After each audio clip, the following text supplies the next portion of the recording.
আসসালামু আলাইকুম ভিউয়ার্স। আজকে আমি পাতাকপি এগুলো কেটে ভাপ দিয়ে আর কিছুটা ভাপ ছাড়া ফ্রিজে রেখে দেব। ভাপ ছাড়া যেটা রাখবো সেটা হচ্ছে আপনার পকোড়া খেতে খুব ভালো লাগে, পকোড়া খাওয়া যাবে।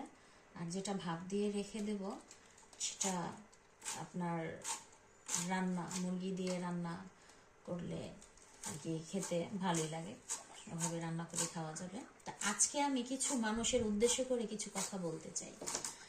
মানুষ কেন মৃত্যুকে ভয় পায় না, মৃত্যুকে ভয় করে না? মানুষ কেন মানুষকে নিয়ে এত হিংসা, এত বিদ্বেষ কেন করে? আমি সেটা বুঝি না।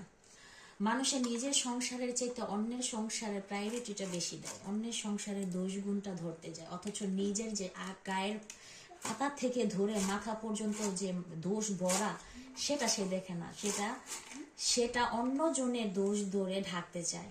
মানুষের অন্যজনের যে দোষটা ধরতে যায়, যারা এই ধরনের ব্যক্তি অন্যজনের দোষটা যে ধরতে যায়, তার ওই ব্যক্তি তো কোনো দোষ থাকে না, তারপরও তাকে নিয়ে সমালোচনা করে। তার সংসার, তার হাজবেন্ড, তার বাচ্চা কাচ্চা, মানে কিছু কিছু মহিলা আছে, কিছু কিছু নারী আছে যেগুলো মানে জন্মগত থেকে মানে চরিত্রের দিক দিয়ে কি সমস্যা আছে, নিজে যেরকম অন্যজনের মনে করে এরকম। মানুষ কেন এটা ভয় করে না, কেন এরকম করে না অন্যজনের?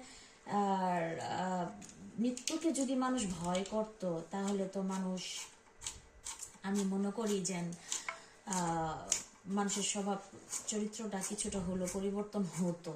কিন্তু মানুষের মৃত্যুর ভয় মানুষের মনে অবশ্যই আছে, কিন্তু কিছু কিছু মানুষরূপী শয়তান যারা আছে, মানুষরূপী শয়তান যারা মনে করে যে আমরা মৃত্যুর পরেই জান্নাতটা পেয়ে যাব, দুনিয়াটা আমাদের জন্যই প্রাধান্য করে দেওয়া, দুনিয়াতে আমরা যতই খারাপই করি, যতই নষ্টামি করি, যতই অন্যজনের সংসার নিয়ে সমালোচনা করি, অন্যজনের কি খাইলো, কি খেলো, কি পড়লো, কি করলো, অন্যজনেরটা নিয়ে কইরা থাকে, ওই সব মানুষের যে আল্লাহ কি করে যে দুনিয়ার থেকে নিব একমাত্র উপর আল্লাহ জানে। তো আমি বলতে চাই যেটা আমার, মানে আমি আপনাদেরকে কি বলবো, মানুষ এতটা নিচে নামছে আর জঘন্য। আল্লাহ পাক সরাসরি বলে দিছে যে মানুষ কখনো অহংকার করো না, অহংকার শুধু একজনের সাজে, সে আমাদের দুনিয়াতে সৃষ্টি করে পাঠাইছে, সারা দুনিয়ার বাদশাহ মালিক আল্লাহ পাকে, মহান আল্লাহ তাআলার একমাত্র অহংকার সাজে, আর কারোর অহংকার সাজে না। কিছু কিছু মানুষ আছে মনে করে যে নাই হ্যাঁ আমি তো শয়তানি কইরা, বান্দরামি কইরা, একজনের সংসারে অশান্তি কইরা, ক্ষতি কইরা তা আমি অনেক ভালো আছি, কিন্তু এইটা মনে করে না যে আল্লাহ পাক ছাড় দেয়, ছাইরা দেয় না। তো আমার, বিশেষ করে আমার সাথে যারা শত্রুতামানি করে, আমার সংসার, আমার সন্তান, আমার স্বামীর, আমার সংসার নিয়ে সমালোচনা করে, আমার সংসার ভালো চায় না, আমার ভালো চায় না, তাদের উদ্দেশ্যে আমি একটা কথা বলতে চাই যে মৃত্যুকে ভয় করেন, আল্লাহকে ভয় করেন, কারণ দুনিয়াতে কেউ চিরস্থায়ী না, যার যার কর্মের ফলের হিসাব তাড়াতাড়ি দিতে হবে। অন্য জনের সমালোচনা করা আর অন্য জনের নিয়ে এই বাজে বক্তব্য করা বন্ধ করেন। কারণ কি লেগা 10 দিন ছাড় দিবে, 11 দিনের মাথায় আপনাকে ঠিকই গলার মধ্যে চেপে ধরবে। মানুষের সহ্যর একটা লিমিটেশন আছে, আল্লাহ পাক ছাড় দেয়, কারোর ছাইরা দেয় না। তবে হ্যাঁ, আমি যে কথাটা বলতে চাইছিলাম, আমরা যে রকমই বান্দা হই না কেন, আমরা যে সবাই নেককার, একেবারে নেককার বান্দা তা না।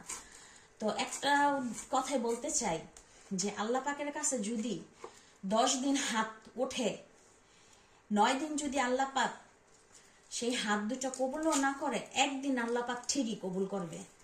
একজনরে ধ্বংস কইরা, ক্ষতি কইরা, নষ্ট কইরা, শয়তানি কইরা, বান্দুরমানি কইরা কেউ জীবনে আমার মনে হয় না যে কেউ কোনোদিন কিছু করতে পারছে। হয় সাময়িক খুশি, সাময়িক আনন্দ, একজনরে ক্ষতি কইরা সে মজা নিছে, কিন্তু আল্লাহ পাকের কাছে আমি কখনো ওই ব্যক্তিগুলারে আমি কখনোই ছাড় দেব না। আল্লাহ পাকের কাছে আমার প্রত্যেকটা মুহূর্তে আমি ওই আল্লাহ তাআলার কাছে ওই ব্যক্তিগুলার নামে আমি তার কাছে আমি বিচার করি। কারণ এই জন্যই যে এই সব শয়তানরে নিশ্চিহ্ন করতে একমাত্র আল্লাহ পাক ছাড়া দ্বিতীয় মনে হয় না কেউ পারবো। তবে হ্যাঁ, অতিরিক্ত কোনো জিনিসই ভালো না। আল্লাহ পাক যেমন ছাড় দেয়, ছাইরা দেয় না, তেমন আল্লাহ পাক বলছে অতিরিক্ত কেউ যদি তোমার কষ্ট দেয়, দুঃখ দেয়, দেখো, বুঝাও। সে যদি না বুঝে তখন তুমি তারে ছাইরো না, কারণ আল্লাহ পাক বলছে অতিরিক্ত ধৈর্যধারীরও বিচার আছে। অতিরিক্ত কেন করবা? তো মনে করেন না চুপ করে আসি দেখা মনে করেন না যেন আপনাকে ছাইরা দিতেছে কিংবা ভবিষ্যতে আমি ছাইরা দিব। আপনাদের যদি কোনো কিছু বলার থাকে, কোনো বক্তব্য বলার থাকে, আপনারা আমার সামনাসামনি এসে বলেন, আমার সামনে বলেন।